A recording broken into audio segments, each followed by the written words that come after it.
최강스카이 학원과 함께하는 최강입시연구소의 김소장입니다. 오늘은 저번주에 이어서 고교학점제 추가 발표 내용인 2022 개정교육과정에 대한 내용을 정리해서 말씀드리는 시간을 갖도록 하겠습니다.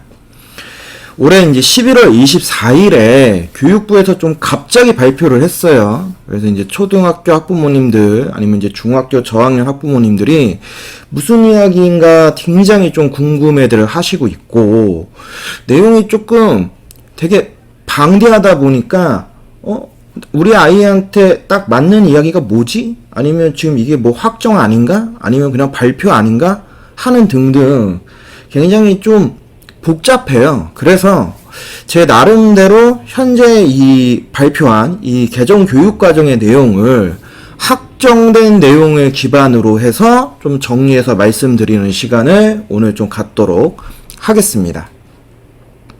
적용 시기부터 말씀을 드리면, 현재 중학교 2학년이 고등학교 1학년이 되는 2023년에 이미 조기 시행을 하겠다라고 발표를 했죠.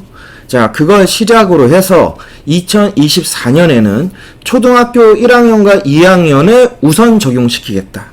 그리고 2025년에 중학교 1학년, 고등학교 1학년부터 시작을 해서 2027년 초중고 전 학년의 시행으로 확대된다라고 하는 안을 확정해서 발표했습니다. 이미 예견되고 있었던 사항이고 기존부터 발표를 하고 있었지만 최종적으로 교육과정이 개정되면서 동시에 확정시킨 것은 이번 발표가 거의 처음이 아닐까 싶고요. 이러한 고교 학점제와 연계되는 대입 입시는 2027년 입시인 2028 대입 입시에서부터 반영되어집니다.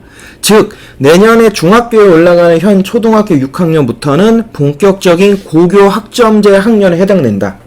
그렇기 때문에 그거와 관련해서 초등부 과정에서부터 어떤 것이 바뀌느냐.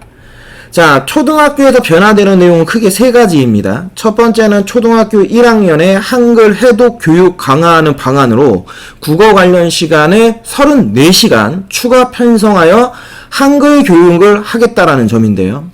현재 초등 고학년하고 중등학년의 학생들의 학업 역량 중에서 가장 떨어지고 있는 역량이 바로 국어 역량이에요. 쉽게 말씀드리면 초등학교 과정에서 과목에 대한 학업 평가가 굉장히 어렵잖아요. 그리고 실제로 초등학교 사교육 시장에서 영어 수학 중심이다 보니까 국어를 얼마나 못하는지 우리 학부모님들과 학생들이 알 수가 없어요.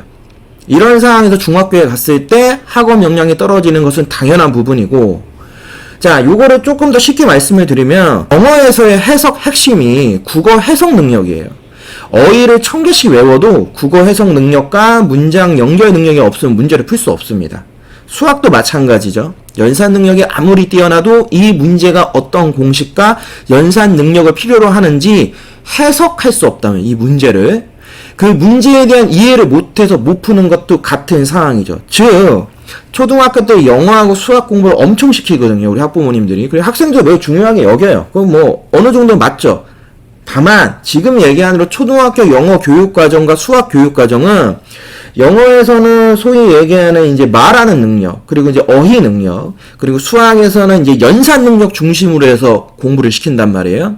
그러면 초등학교 때는 그냥 문제가 직관적인 문제들이니까 바로바로 풀려요. 그러니까 우리 학부모님들, 우리 아이들 다 잘한다고 하죠. 그러다 중학교에 들어가서 특히 2학년 때부터 시험을 보면 지문이 길어지고 수학 같은 경우도 한글로 문제가 나오기 시작하는데 이거를 애들이 해석을 못해요. 그래서 문제를 못 풀고 그래서 점수가 안 나오는 상황이거든요. 그 핵심이 바로 뭐냐면 국어 영역이에요. 즉 국어 영역의 능력이 점점 떨어지는데 이 부분은 결국 초등학교 교육 과정부터 계속 떨어져 가고 있다는 거예요. 개인적으로 초등교육 과정의 변화 중에서 제가 제일 좋게 보는 내용이 이 초등학교 1학년의 한글 해독 교육 과정이에요. 이거 정말 잘 운영했으면 좋겠고, 두 번째는 3학년에서 6학년까지 선택 과목이라고 하는 게 도입되죠. 어떻게 보면 이제 고교 학점제의 핵심인 이 부분에 대한 맛보기 같은 어떤 경험? 그런 식으로 이제 초등학교부터 이제 좀 과목을 깔겠다. 그 중에서 특히 3학년은 이제 디지털, 그리고 6학년은 인공지능에 대한 소양 교육 과정을 선택 과정으로 이제 갖고 있는데요. 이 부분이 바로 최근에 4차 산업 시대에 각광받고 있는 이 컴퓨터하고 인공지능에 대한 소양 교육이 기본적으로 공통 교육 과정 아니면 기본 필수 과정처럼 깔고 가겠다. 뭐 요 부분도 초등학교 학교 교육 과정의 볼륨을 풍성하게 할 수 있을 것으로 보이기 때문에 저는 괜찮다라고 생각을 하고 있습니다. 이제 마지막으로 세 번째 주요 내용이 바로 뭐냐면 초등학교 6학년의 2학기에 진행되는 진로 연계 학기입니다. 즉 초6에서 중1로 넘어가는 시점인 이 마지막 학기에 상급 학교와 연계되는 체험 과정을 경험해 볼 수 있고 이를 통한 자신의 진로에 대한 이른바 1차 고민을 해볼 수 있다는 점, 이 부분에 대해서는 좀 상당히 의미가 있지 않겠느냐.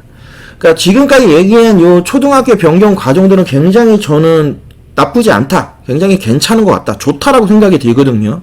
다만 이제 그만큼 잘 운영을 할 것인가에 대해서는 아직은 좀 물음표가 붙겠죠. 그래서 희망이죠. 진짜 운영이 잘 됐으면 되겠다. 아무래도 초등교육 과정이 탄탄해야지만 중등 고등교육 과정으로 연결됐을 때 우리 아이들의 어떤 이 능력, 학업 역량이라고 하는 것들이 점점 바르게 성장하게 되는 거예요. 그렇기 때문에 초등교육 과정의 이 좋은 변화들이 제대로 응용되는 것이 매우 중요하다라고 말씀을 좀 드리고 싶고요.